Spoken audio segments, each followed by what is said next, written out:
सम्राट अशोक का नाम भारतीय इतिहास के सबसे महान शासकों में गिना जाता है।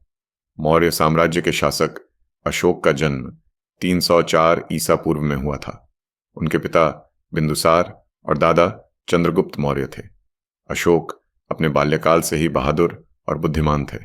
शासनकाल की शुरुआत में अशोक ने युद्धों के माध्यम से अपने साम्राज्य का विस्तार किया।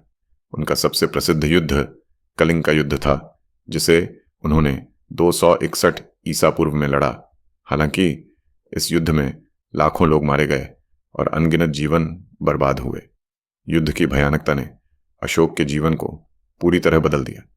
उन्होंने हिंसा का त्याग कर बौद्ध धर्म अपना लिया और अहिंसा और करुणा के मार्ग पर चलने का संकल्प लिया।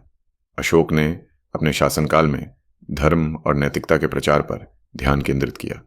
उन्होंने पूरे भारत में स्तूप और शिलालेखों का निर्माण करवाया, जिनमें बौद्ध धर्म के उपदेश अंकित थे। अशोक के संदेश केवल भारत तक सीमित नहीं रहे, बल्कि उन्होंने श्रीलंका, तिब्बत, चीन और अन्य देशों में भी बौद्ध धर्म का प्रचार किया।